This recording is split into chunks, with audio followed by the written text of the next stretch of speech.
Hello, my friends. Per the request of my dear friend Jill, am going to make a video about self-love. And I started out by drawing a diagram because that's what I do. Okay, see if I can get this here. Oh, okay, I hope this actually turns out correctly where you can read it. This is how I understand the self. And when we do DNRS, we really, we have, in our 9-step rounds, we have the higher self and the limbic system, and then speaking to your present self, like your present position is your present self, which is your present expression. So here, higher self is your spiritual self, like the part of you that just understands things and knows the reality of things. The part of you that can step outside of your current situation or your current experience and look into it and say, this is what's happening right now. Like, I see what's going on in my own head right now. I see what's happening in myself as I respond to this event in my life. The part of you that can step outside and observe what's happening is your higher self. That person is very wise. That aspect of yourself is very wise, is always connected to God, always connected to source, always connected to the divine. Just implicitly, we have this amazing, it's something that I don't think most people know, but all human beings are inherently connected to God. It's only when we decide that we don't want to listen to this person anymore that we're actually disconnected. That's a choice we make. But this person is always connected to God. And so we have infinite wisdom available to us if we're willing to step back and to step outside of our experience and see what's happening and really make an attempt to connect. That's one aspect of ourself. Believe me, there's a point to all of this. There's the ego, which I'm speaking specifically to people who are doing DNRS because it's just the easiest target right now. I think other people can benefit from it, but you guys are going to understand me the most. Your ego's also kind of very much tied in with your limbic system. All the thinking, all of your life experiences, all of your beliefs up to this point, like your childhood experiences, everything that led you to where you are in the current moment, that was something that happened to you. Your ego is kind of where all that lives. So I'll give a personal example of something that used to be a part of my ego that no longer, I have loved it into a new belief. But I used to be, when I was little, I was chubby and I talked a lot. And I had an older sister who thought I was very annoying. And so I developed this self-image based on those experiences that I was a annoying, fat, far too talkative little girl. And I carried that image with me until probably a couple months ago. I finally have managed to absorb some of my friends telling me, you're not annoying. I was like, really? I believe you. I'm not annoying. But it took a lot of time to kind of erase this self-concept that was rooted in an experience I had as a child. Also, just all of the thinking that we do about our circumstances, the way the brain likes to piece together, well, this person looked at me like this when they said this, or this event happened after I did this, so it must mean this. Kind of all this just reasoning that doesn't usually actually make any sense. Also, all ego.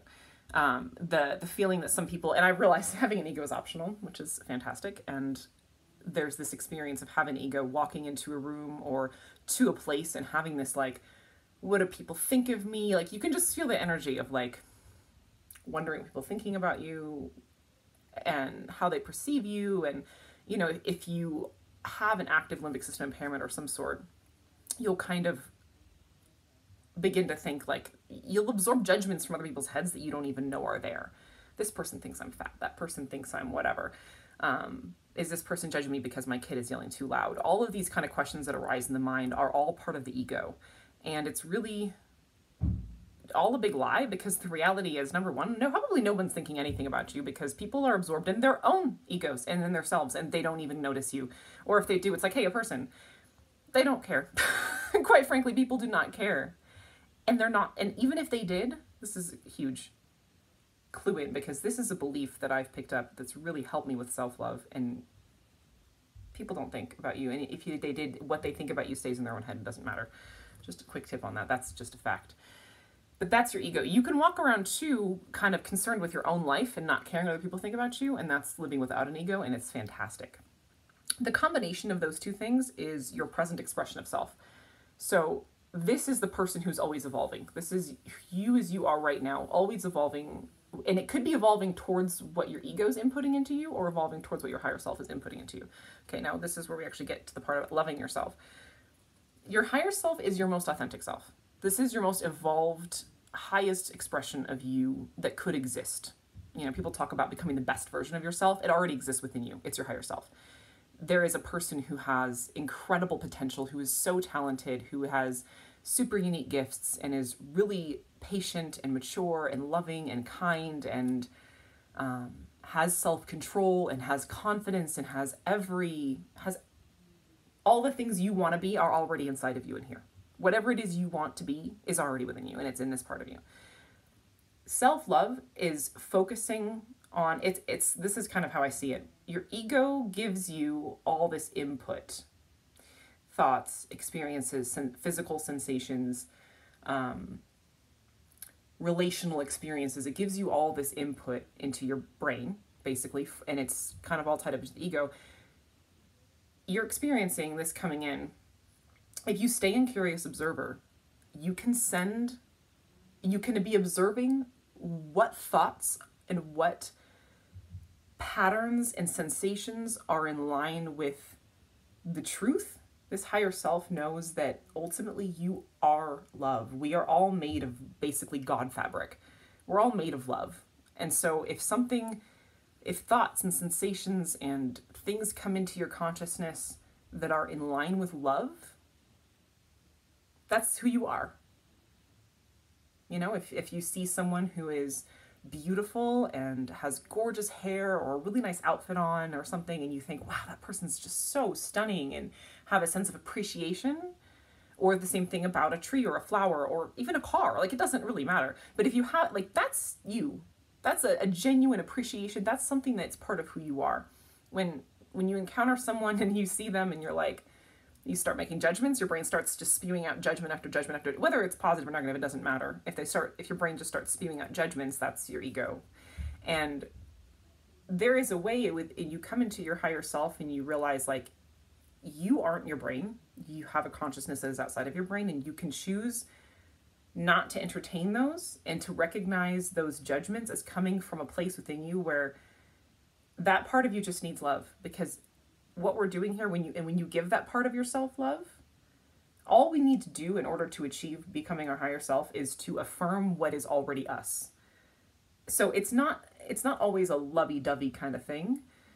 Sometimes it's more like putting your foot down and saying, this is who I am, and this is who I'm going to be right now, because it's who I am, and I'm being faithful to myself. So it can be really tough love sometimes, loving ourselves. A lot of times it really is. It's not lovey-dovey and nice and soft and fluffy all the time.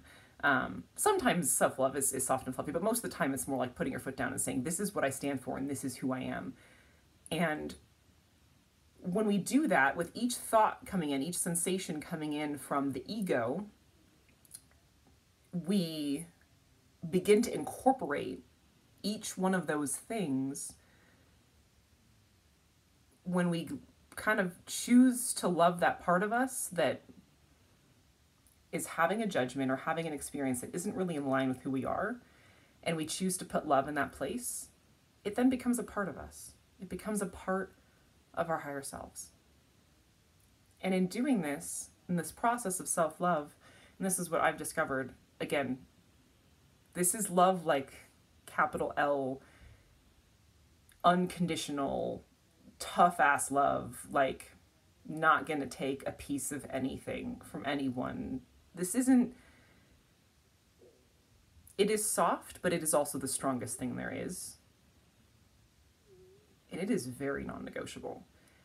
And when we do that, and when we love this other part of ourselves, we basically take this part and slide it over, and our present expression, all of these kind of come together and we become our highest self. We incorporate all that we are not, all the things that are happening in our brains and in our bodies that aren't a reflection of our true selves. We can incorporate them into who we are, into love, the love that we are. And when we do that, we then gain ourselves. When we love ourselves, we become ourselves. We become who we actually are. And you discover that you're this incredibly unique, amazing human being who has so much to offer, is naturally full of joy and life, and has so many amazing gifts. And there are countless ways to do that, but this video is already 10 minutes long, so I'm going to leave it at that. That's really my understanding of what is self-love, which has been a question I see a lot.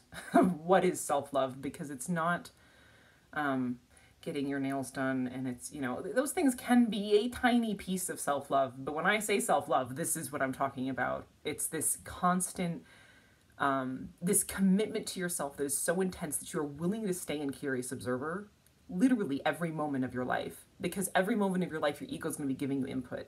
It's going to be giving you input, and it's a matter of choosing to stay where you can be observing everything that's coming in and living only and choosing only the things that are in line with who you are. It's a lot more about not doing things than doing things. It's about sending love to the parts of you that need love, and overall just kind of staying more centered in the calm and the love that already exists within you than anything else. But this is what, and this is the thing, that there is nothing else in the world that will make you happy but actually being yourself. This is why, from, like, in my opinion, self-love is the foundational piece of life. If you don't love who you are and accept who you are, you have no platform from which to live your life and to have something to contribute to society, to have a self to offer in relationships. You cannot love selflessly if you don't, like, you cannot put yourself into something if you don't have a self. And if you haven't stood up for who you are within yourself first and decided you're not going to judge yourself, you're not going to criticize yourself, you're going to accept yourself and incorporate the parts of you that aren't the reflection of your highest self into your highest self and become that person, like, you don't have anything in this life. There's really not much for, in my experience, there's like nothing for me in life if I'm not loving myself. There's nothing for me. I can't receive anything from anyone else because my own judgments and my own shit gets in the way. I can't accept love from anyone else if I don't have it for myself first. And when because then I can believe and I can receive love from other people. So yeah, in my opinion, this is the basic foundation of a self. And from there, once we have a solid establishment, we can go forth into the world and use our gifts and use our talents and enjoy life and receive everything as a gift. But this is kind of the foundational thing. And honestly, this is the whole point of DNRS, is to create that solid foundation of self and make your life your own. I hope this was helpful.